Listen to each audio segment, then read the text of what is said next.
press the bell icon on the YouTube app and never miss another update. You may have to fight a battle more than once to win it. किसी भी लड़ाई को जीतने के लिए आपको उसे एक से अधिक बार लड़ना पड़ सकता है। Good morning everyone, welcome to study with Aastha YouTube channel. यदि आप चैनल पर पहली बार विजिट कर रहे हो तो चैनल को सब्सक्राइब जरूर कर लीजिएगा, बेल आइकन को प्रेस कर लीजिए ताकि हमारी वीडियो के रेगुलर नोटिफिकेशन जाते रहें। और वीडियो को शुरू से लेकर अंत तक जरूर वॉच कीजिएगा। और मेरा वादा है कि आपको किसी भी क्वेश्चन वर्क एंड टाइम के किसी भी क्वेश्चन को आप विद इन 5 to 6 सेकंड में या 10 सेकंड में सॉल्व कर लेंगे। और ये 20 से 25 मिनट आपके लाइफ के लिए काफी कुछ अच्छा कर सकते हैं और आपका जो सपना है गवर्नमेंट सर्विस को प्राप्त करने का वो जरूर पूरा होगा। तो चलिए आज स्टार्ट करते हैं अपने आज की इस लेक्चर को। और मैंने इस लेक्चर में वर्क एंड टाइम के कुछ और भी महत्वपूर्ण क्वेश्चनों पर चर्चा किया है। तो चलिए आज का पहला प्रश्न है कि ए किसी काम को बी की तुलना में 2 गुने समय में तथा सी की तुलना में 3 गुने समय में करता है। यदि तीनों मिलकर काम को एक दिन में करते हैं तो ए अकेले उस काम को कितने दिनों में करेगा। देखिए, ए अकेले इस काम को कितने दिनों में करेगा, इसका मतलब है कि मेरे पास कुल काम होना चाहिए और साथ में ए की इफिशियंसी एक दिन की कितनी है। तो यहां से हम इस क्वेश्चन को टारगेट कर सकते हैं। ठीक है, तो देखिए, ए किसी काम को बी की तुलना में 2 गुने समय में करता है तथा सी की तुलना में 3 गुने समय में करता है। तो इसका मतलब है कि यहां पर सबसे पहले तो हमें फाइंड आउट करना पड़ेगा कि ए बी और सी के बीच में जो टाइम का रेशियो है वो कितना होगा। ठीक है, देखिए, ए बी और सी के बीच में जो टाइम का रेशियो है वो चीज पहले हम देख लेते हैं। तो देखिए भाई, कह रहा है कि ए जो है बी की तुलना में 2 गुना समय लेता है और साथ में सी की तुलना में 3 गुना समय लेता है। तो देखिए, 2 गुना समय लेता है, 3 गुना समय लेता है, तो मैं फ्रैक्शन को काफी कुछ आसान कर देता हूं कि 2 और 3 का एलसीएम कितना होता है 6। तो मान लेते हैं कि ए कितना यूनिट समय लेता है, 6 यूनिट का समय लेता है। ठीक है, ए 6 यूनिट का समय लेता है और कह रहा है कि ए बी से 2 गुना समय लेता है। ए बी से 2 गुना समय लेता है, इसका मतलब है कि बी ए से आधा समय लेता है। दैट मीन्स यहां पर 6 का 1/2 3 आएगा, 3 यूनिट समय लेगा। अब नेक्स्ट लाइन में कह रहा है कि भाई ए सी की तुलना में 3 गुना समय लेता है। इसका मतलब है कि सी जो है ए का 1/3 गुना समय लेता है। तो 6 का 1/3 कितना हो जाएगा भाई, 2 हो जाएगा। तो ए बी और सी के बीच में जो टाइम का रेशियो है वो 6:3:2 आएगा। ठीक है, तो टाइम और इफिशियंसी दोनों एक दूसरे के रेसिप्रोकल होते हैं। तो इफिशियंसी कितना हो जाएगी, इफिशियंसी का अनुपात ज्ञात कर लेंगे। तो यहां पर 1/6, 1/3, 1/2 क्या हो जाएगा, इफिशियंसी का रेशियो। तो 1/6 इंटू 6 कितना हो जाएगा भाई, 1 रेशियो 2 रेशियो यहां पर 3 हो जाएगा। तो इनके बीच में जो टाइम का रेशियो है अगर 6:3:2 होगा तो इफिशियंसी का रेशियो 1:2:3 होगा। अब आपसे ये कहा जा रहा है कि यदि तीनों मिलकर इस काम को एक दिनों में समाप्त करते हैं तो पहले तो हम निकाल लेते हैं कि कुल काम कितना है, कुल काम। ठीक है, कुल काम इज इक्वल टू कितना हो जाएगा भाई, कुल काम निकालने के लिए हम करते हैं कि क्षमता गुणे दिन। तो क्षमता कितनी है इन तीनों की काम करने की, 3 2 5 1 6 यूनिट काम करने की है और साथ में एक दिन ही ये काम करते हैं। तो कुल काम कितना हो जाएगा, मेरे पास 6 यूनिट जो है मेरे पास कुल समय। ठीक है, तो 6 यूनिट कुल समय हो गया।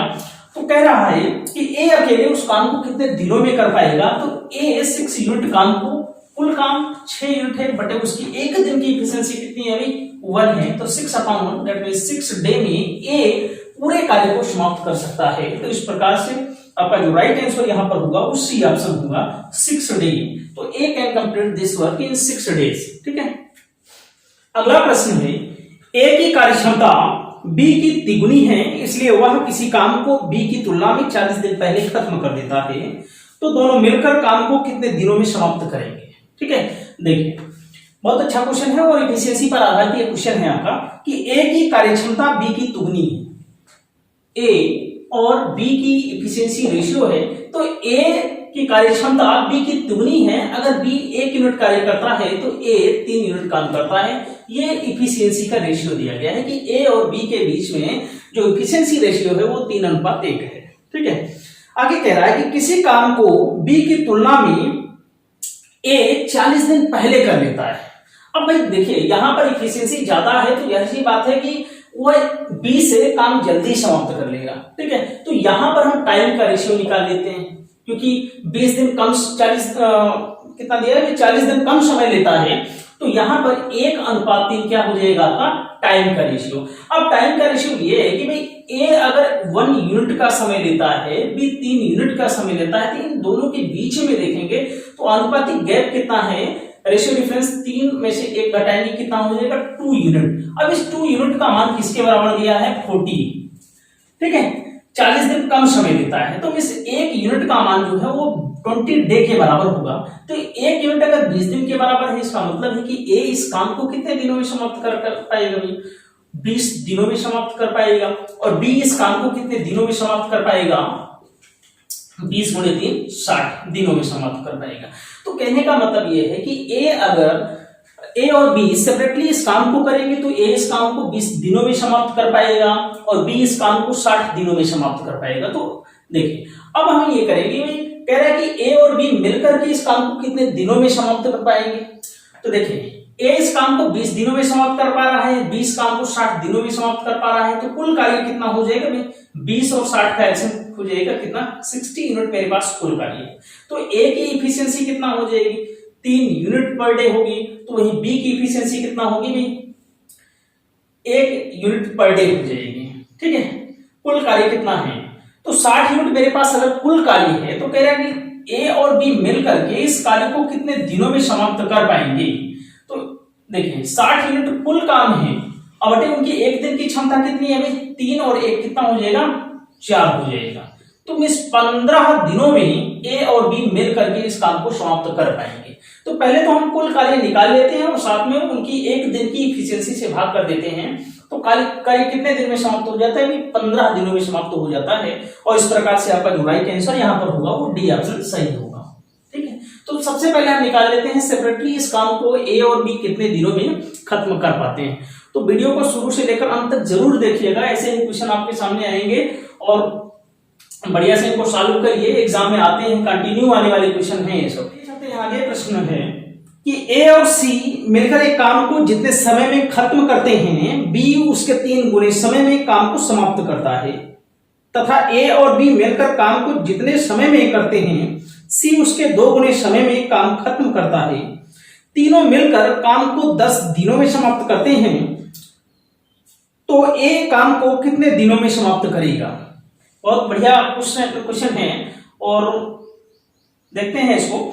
ए और सी मिलकर काम को जितने समय में खत्म करते हैं, तो मींस ए और सी काम को जितने समय में खत्म करते हैं, बी उसके 3 गुने समय में काम को खत्म करता है, तो ए प्लस सी और बी के बीच में जो टाइम का रेशियो दिया गया है, कह रहा है कि अगर ए प्लस सी 1 यूनिट समय लेगी तो बी जो है वो 3 यूनिट समय लेता है, ठीक है। तो देखिए भाई ए प्लस सी 1 यूनिट अगर समय लेते हैं तो बी यहां पर 3 यूनिट समय लेता है। फिर अगली लाइन में आपसे कहा गया है कि ए और बी मिलकर काम को जितने समय में खत्म करते हैं, ए और बी काम को जितने समय में खत्म करते हैं, सी उसके 2 गुने समय में, सी जो है उसके 2 गुने समय में काम को खत्म करता है। मींस ए प्लस बी अगर टाइम 1 यूनिट का लेते हैं तो सी जो है यहाँ पर 2 यूनिट का समय लेता है, ठीक है। तो देखिए ये टाइम का रेशियो यहाँ पर दिया गया है, मींस 1:3 और साथ में 1:2 यहाँ पर दिया गया है। तो सबसे पहले तो हम इफिशियंसी का रेशियो यहाँ पर ज्ञात कर लेते हैं, ठीक है। तो इफिशियंसी रेशियो अगर 1:3 है तो टाइम का रेशियो 3:1 हो जाएगा और यहाँ पर इफिशियंसी का रेशियो 2:1, ठीक है। देखिए लास्ट में आपसे पूछा गया है कि ए काम को कितने दिनों में समाप्त करेगा। इसका मतलब है कि कुल कार्य मुझे मालूम होना चाहिए और साथ में ए की इफिशियंसी पर डे मालूम होनी चाहिए, और तीनों मिलकर उस काम को 10 दिनों में समाप्त करते हैं। तो कुल कार्य यहां से निकाल सकते हैं कि ए प्लस बी प्लस सी तीनों एक दिन में कितना काम करते हैं और उसमें 10 से हम मल्टीप्लाई कर देते हैं, ठीक है। तो देखिए अगर देखें भाई ए प्लस सी 3 यूनिट काम करता है, बी 1 यूनिट काम करता है, तो पहले तो हम निकाल लेते हैं कि ए प्लस बी प्लस सी इस कंडीशन में कितना यूनिट काम कर लेते हैं। तो A plus B plus C, तो 3 प्लस 1 4 यूनिट काम कर देते हैं। इन तीनों की संयुक्त क्षमता जो है यहाँ पर 4 यूनिट है।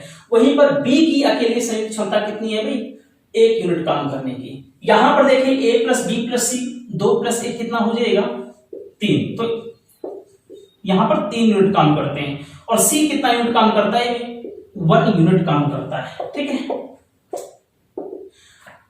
तो A plus B plus C 4 unit क्षमता के साथ काम करते हैं। A plus B plus C यहाँ पर 3 यूनिट क्षमता के साथ कार्य करते हैं। अब देखो भाई, ये कार्य मेरे पास समान है और कार्य समान होने की कंडीशन में A plus B plus C की कार्य क्षमता दोनों ही कंडीशन में सेम होनी चाहिए, अलग अलग हो नहीं सकती केवल एक काम के लिए। तो हम इसको समान बनाने के लिए क्या करते हैं कि यहाँ पर देखिए A plus B plus C 4 unit दक्षता के साथ काम करते हैं। यहाँ पर A plus B plus C 3, तो 4 और 3 जो है आपस में 12 पर बराबर होते हैं। मीन्स यहाँ पर 3 से हम मल्टीप्लाई कर देते हैं और यहाँ पर हम 4 से मल्टीप्लाई कर देते हैं। तो 4 गुणे 3 12 यूनिट यहाँ पर भी क्षमता हो जाएगी और 3 गुणे 4 12 यूनिट यहाँ पर भी दक्षता हो जाएगी।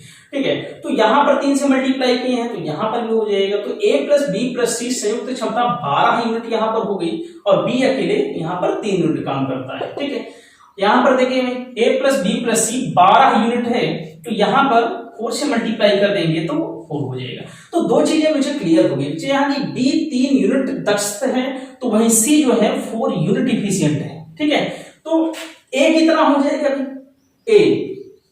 A plus B plus C कितना है 12 यूनिट है, उसमें से B plus C already 3 plus 4 mean 7 unit efficient है, तो 5 unit per day efficiency A की हो जाएगी। अब पूछ रहा है कि A इस कार्य को कितने दिनों में कर पाएगा, तो पहली बात तो हम कुल कार्य निकाल लेते हैं। कुल कार्य मेरे पास कितना है, कुल कार्य, तो A plus B plus C एक दिन में कितना यूनिट काम करते हैं, ये 12 यूनिट काम करते हैं। ये 10 दिनों में कार्य को समाप्त कर पाते हैं, तो 10 गुणे 12 ही कुल कार्य हो जाएगा। मींस 120 यूनिट मेरे पास कुल कार्य है, 120 यूनिट मेरे पास कुल कार्य हो गया। तो इस कार्य को अकेले करे तो कितने दिनों में कर पाएगा, तो कुल कार्य 120 बटे उसकी एक दिन की दक्षता कितनी है, 5 है, तो 24 गुणे 5 करने पर कितना हो जाएगा 120। तो ए अकेले इस कार्य को 24 दिनों में समाप्त कर पाएगा। सो इस ऑप्शन का जो राइट आंसर होगा वो बी ऑप्शन आता है, ही सही होगा बी ऑप्शन। चलिए आगे प्रश्न पर बढ़ते हैं। सुनील एक काम 4 दिनों में पूरा कर सकता है, जबकि दिनेश 6 दिनों में काम पूरा कर सकता है।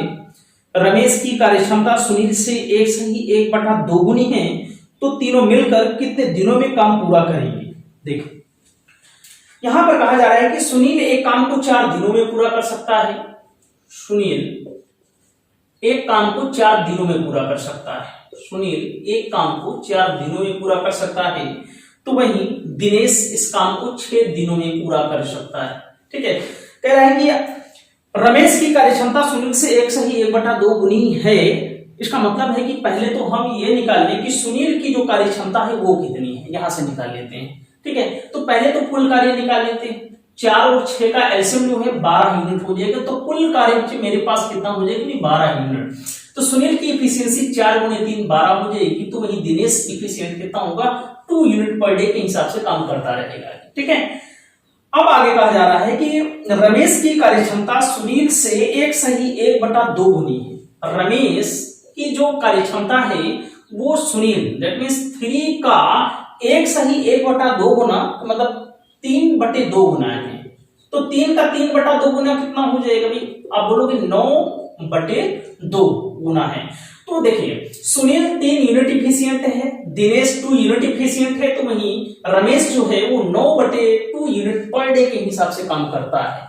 आगे आपसे कहा गया है कि तीनों मिल करके इस काम को कितने दिनों में समाप्त कर पाएंगे। तो देखिए सुनील, दिनेश और रमेश इस काम को अकेले कितने दिनों में कर पाएंगे, तो भाई कुल काम इन्हें 12 यूनिट करना है। अब देखिए भाई इनकी तीनों की संयुक्त क्षमता एक दिन की कितनी है, 3 2 5 5 प्लस 9/2, तो 12/5 2 10 19/2, या आप इसे कर सकते हैं कि भाई 12 गुणे 2/19, तो मीन्स 24/19, और 24/19 को आप लिख सकते हैं। देखिए 19 गुणे 1 19 और 5 24 मीन्स 1 से ही 5/19 दिनों में तीनों मिल करके काम को समाप्त कर पाएंगे। तो इस प्रकार से आपका यहाँ पर राइट आंसर जो होगा वो डी ऑप्शन सही होगा। चलिए आगे के प्रश्न पर चर्चा करते हैं कि ए काम को बी तथा सी की तुलना में 3 गुने समय में पूरा करता है, बी उसी काम को ए तथा सी की तुलना में 4 गुना समय में पूरा करता है। यदि तीनों साथ काम करते हैं तो काम 24 दिनों में पूरा हो जाता है, तो अकेले ए काम को कितने समय में पूरा करेगा। इस टाइप का एक क्वेश्चन मैं आपसे पहले ही करा चुका हूं, तो ठीक उसी टाइप का क्वेश्चन है। चलिए देखते हैं। ए किसी काम को बी तथा सी की तुलना में 3 गुने समय में पूरा करता है। तो देखिए ए किसी काम को बी तथा सी की तुलना में 3 गुने समय में पूरा करता है, मींस यहां पर टाइम का रेशियो दिया गया है। ए किसी काम को बी तथा सी की तुलना में, बी प्लस सी की तुलना में 3 गुने समय में पूरा करता है। इसका मतलब है कि अगर बी प्लस सी 1 यूनिट समय लेंगे तो ए कितना लेगा भाई, 3 यूनिट समय लेगा, और ये टाइम का रेशियो है। फिर आगे कहा रहा है कि बी उसी काम को ए तथा सी की तुलना में, बी उसी काम को ए तथा सी की तुलना में 4 गुना समय में पूरा करता है, मींस ए प्लस सी मिल करके अगर 1 यूनिट समय लेंगे तो बी कितना लेगा, 4 यूनिट समय लेगा। ठीक है, तो यहां पर देखेंगे भाई, हम दूसरी लाइन में निकाल लेते हैं कि इफिशियंसी का रेशियो दोनों के बीच में क्या होगा। तो देखिए यहां पर इफिशियंसी रेशियो 1:3 हो जाएगा और यहां पर 1:4 हो जाएगा। ठीक है, तो बी प्लस सी एक दिन में 3 यूनिट काम करते हैं, तो ए अकेले 1 यूनिट काम करता है। तो देखिए कुल कार्य निकालने के लिए तो पहले हम निकाल लेते हैं कि ए बी और सी तीनों मिलकर के एक दिन में कितना यूनिट काम करते हैं। तो देखिए ए प्लस बी प्लस सी की संयुक्त कार्य क्षमता कितनी है। देखिए 3 और 1 कितना हो जाएगा भाई, 4 है। तो वहीं बी प्लस सी अकेले ए कितना करता है, 1 यूनिट करता है। यहां पर देखेंगे ए प्लस बी प्लस सी दोनों मिलकर के 5 यूनिट काम कर लेते हैं, तो वहीं बी अकेले कितना यूनिट काम करता है, देखिए 1 यूनिट काम करता है। ठीक है, अब ठीक पिछले क्वेश्चन में भी यही हमने किया था कि भाई किसी एक ही काम को करने में किन्हीं व्यक्तियों की अलग अलग कार्यक्षमता नहीं हो सकती, तो कार्यक्षमता को समान करने के लिए 4 और 5 का एलसीएम ले लेते हैं। तो यहां पर देखिए 5 से मल्टीप्लाई कर देते हैं और यहां पर हम 4 से मल्टीप्लाई करेंगे, तो ये कितना हो जाएगा भाई, 20 हो जाएगा, 20 हो जाएगा। और दोनों जगह पर ए बी और सी की कार्यक्षमता बराबर हो जाएगी, तो यहां पर 20 हो जाएगा। तो ए हमने 5 से मल्टीप्लाई यहां पर किया है, तो यहां पर मुझे 5 से मल्टीप्लाई करना पड़ेगा भाई, ए की कार्यक्षमता 5 यूनिट पर डे हो गई। ये तो क्लियर हो गया मुझे। ठीक है, यहां पर देख लेंगे कितना हो जाएगा भाई, 20 हो जाएगा, और ये 4 से मल्टीप्लाई किया तो बी 4 यूनिट के हिसाब से काम करता है, ए 5 यूनिट काम करता है।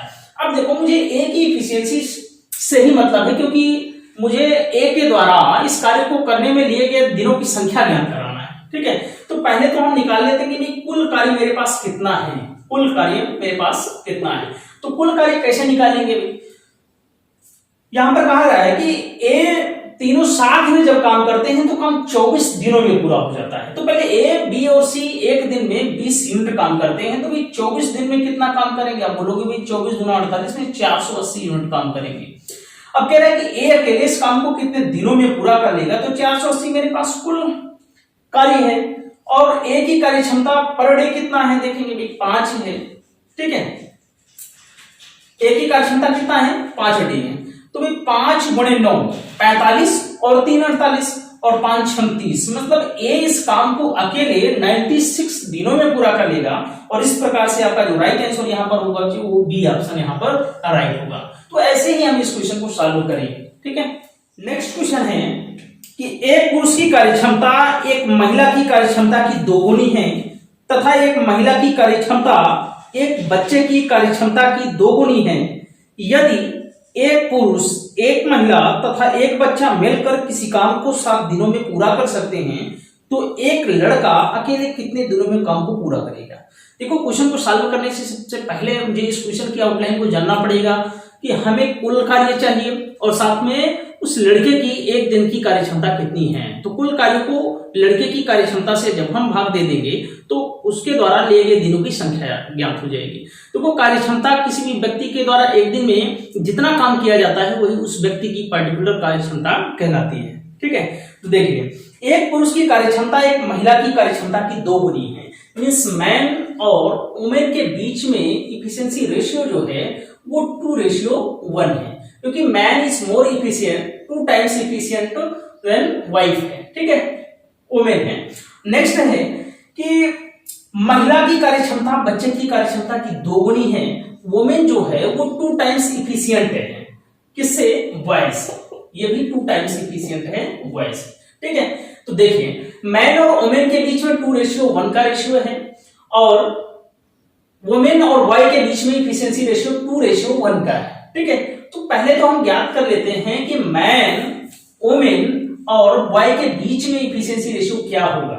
तो देखिए मैन और वुमेन के बीच में 2:1 का रेशियो है और वुमेन और बॉय के बीच में भी 2:1 का रेशियो है। ठीक है, देखिए यहां पर 1 को रख देंगे, यहां पर 2 को रख देंगे। ये तो आपको सॉल्व करना आता है इसको। 2 गुणे 2 कितना हो गए? 4 हो जाएगा। 2 गुणे 1 कितना हो जाएगा? 2 और 1 गुणे 1 हो जाएगा। मीन्स मैन, वुमेन और बॉय के बीच में, मैन, वुमेन और बॉय के बीच में इफिशियंसी रेशियो 4:2:1 के अनुपात में आएगा। ठीक है, अब आगे कह रहा है कि तीनों मिलकर के इस काम को 7 दिनों में पूरा कर लेते हैं। तो सबसे पहले हम कुल कार्य निकाल लेते हैं कि भाई कुल कार्य मेरे पास कितना है, टोटल वर्क। देखिए 7 दिनों में कर लेते हैं और एक दिन में कितना यूनिट काम करते हैं? 4 2 6 1 7 यूनिट कार्य करते हैं। तो इसका मतलब है कि मेरे पास कुल कार्य कितना हो जाएगा भाई? 49 यूनिट कुल कार्य मेरे पास होगा। ठीक है, अब कहा जा रहा है कि बॉय अकेले इस काम को करेगा तो कितने दिनों में कार्य को समाप्त कर पाएगा, क्योंकि 49 यूनिट काम बॉय को करना है और वो एक दिन में 1 यूनिट कार्य कर रहा है। देखेंगे तो कितने दिनों में समाप्त कर पाएगा? आप बोलोगे भी 49 डे में बॉय इस काम को कंप्लीट कर पाएगा। तो इस प्रकार से आपका जो राइट आंसर यहां पर होगा ए ऑप्शन सही होगा। नेक्स्ट क्वेश्चन है कि यदि ए, बी तथा सी किसी काम को 6 दिनों में करते हैं, ए की कार्य क्षमता बी की 2 गुनी है और सी की 3 गुनी है, तो सी अकेले काम को कितने दिनों में पूरा करेगा? तो सबसे पहले कुल काम निकालेंगे और सी की इफिशियंसी कितनी एक दिन की है वो निकाल लेंगे। ठीक है, तो देखिए यहां पर डायरेक्ट आपको इफिशियंसी रेशियो ही दिया गया है कि ए, बी तथा सी किसी काम को 6 दिनों में कर सकते हैं। ए की कार्य क्षमता बी की 2 गुनी है। ठीक है, ए की कार्य क्षमता बी की 2 गुनी है और सी की 3 गुनी है। तो देखिए ए जो है बी और सी के बीच में एक इफिशियंसी रेशियो जो दिया गया है, ए की कार्य क्षमता बी की 2 गुनी है और सी की 3 गुनी है। तो ए को अगर हम 6 ले लें तो बी की 2 गुनी है, इसका मतलब है कि ये 3 होगा और सी की 3 गुनी है, इसका मतलब है कि ये 2 होगा। ठीक है, आगे कहा जा रहा है कि यदि तीनों मिलकर के 6 दिनों में किसी काम को समाप्त कर पाते हैं तो कुल कार्य मेरे पास कितना है? पहले तो ये निकाल लेते हैं, कुल कार्य कितना हो जाएगा। ठीक है, तो 6 दिनों में करते हैं और एक दिन में कितना यूनिट ये काम करते हैं? 6 3 9 9 2 11, तो 66 यूनिट जो है मेरे पास कुल कार्य होगा। ठीक है, तो कह रहा है कि सी अकेले इस कार्य को कितने दिनों में समाप्त कर पाएगा? तो सी 66 यूनिट और प्रत्येक एक दिन में 2 यूनिट काम करेगा, तो 33 दिनों में इस काम को समाप्त कर पाएगा। और इस प्रकार से जो आपका राइट आंसर यहां पर होगा वो बी ऑप्शन सही होगा।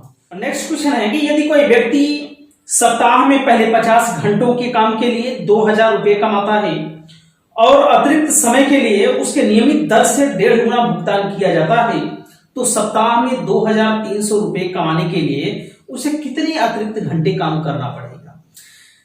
एसएससी सीजीएल में 2015 में ये क्वेश्चन पूछा गया था आपसे। तो चलिए देखते हैं। कोई व्यक्ति पहले 50 घंटों के लिए 2000 रुपए पाता है। देखिए जब वो एक हफ्ते में काम करेगा तो भाई उसे 2300 रुपए मिलेगी, लेकिन शुरुआत के 50 घंटे वो काम करता है तो सिर्फ उसे 2000 रुपए मिलते हैं। तो प्रारंभिक 50 घंटों के लिए, ठीक है, प्रारंभिक 50 घंटों के लिए उसे 2000 रुपए मिल रहा है, तो प्रत्येक एक घंटे में वो कितने रुपए पाता है? सबसे पहले तो ये चीजें हम निकाल लेते हैं। तो एक घंटे में वो कितने रुपए पाता है? क्योंकि 2000 रुपया पाता है, ठीक है, 50 घंटों के लिए पाता है, तो इसका मतलब है कि 5 गुणे 40 200 हो जाएगा। तो प्रत्येक 1 घंटे में वो 40 रुपए पाता है। लेकिन इससे आगे जब वो काम करेगा तो उसे नियमित दर से 1.5 गुना भुगतान किया जाता है, ज्यादा भुगतान किया जाता है। तो भी जो अतिरिक्त भुगतान किया जाता है, बढ़ी हुई राशि, या आप बोल सकते हैं कि बढ़ी राशि कितनी हो जाती है, जो 40 रुपया है उसका 1.5 गुना उसे ज्यादा दिया जाता है। मीन्स 40 का 1.5 गुना 3/2, तो 20 गुणे 3 कितना हो जाएगा भाई, 60 रुपए। तो पहले 50 घंटे के लिए वो 40 रुपए के हिसाब से पाता है, लेकिन आगे एक्स्ट्रा जब काम करता है तो प्रत्येक घंटे के लिए वो 60 रुपए पाता है। ठीक है, तो कहा जा रहा है कि सप्ताह में उसे 2300 रुपए यदि कमाना हो तो उसे कितने अतिरिक्त घंटे काम करना पड़ेगा। देखिए, पहली बात तो 2000 रुपए वो पहले ही पा चुका है और उसे कमाना कितना है, 2300 रुपए कमाना है। तो शेष राशि बची कितना, शेष राशि, तो शेष राशि 2300 रुपए कमाना था, जिसमें 2000 रुपए वो पहले ही पा चुका है। इसका मतलब है कि अभी भी उसके पास 300 रुपए कमाने का मौका है। अब इस 300 रुपए को वह 60 रुपए प्रति घंटे की दर से काम करेगा। 1 घंटे में 60 रुपए पाएगा तो 300 रुपए जो है कितने घंटे के लिए पर्याप्त होंगे, तो भाई 6 गुणे 5 मीन्स 5 घंटे वह अतिरिक्त काम करेगा तो वो 2300 रुपए पाएगा। तो इस प्रकार से आपका जो राइट आंसर यहाँ पर होगा वो डी ऑप्शन सही होगा, 5 घंटे। यदि आज का लेक्चर पसंद आया हो तो वीडियो को लाइक जरूर कीजिएगा, ताकि हम आपके लिए और अच्छी अच्छी वीडियो को बना सके, हमारा भी मोटिवेशन हो सके। और हम आपके लिए मेहनत करते हैं तो आपका भी थोड़ा सा रिस्पॉन्सिबिलिटी बनती है कि आप वीडियो को ज्यादा से ज्यादा लाइक करें। तो इस लेक्चर में आज इतना ही, फिर नए लेक्चर के साथ हम उपस्थित होंगे कुछ और भी टॉपिक और वर्क एंड टाइम के क्वेश्चन के साथ। थैंक यू सो मच, जय Hind. Press the bell icon on the YouTube app and never miss another update.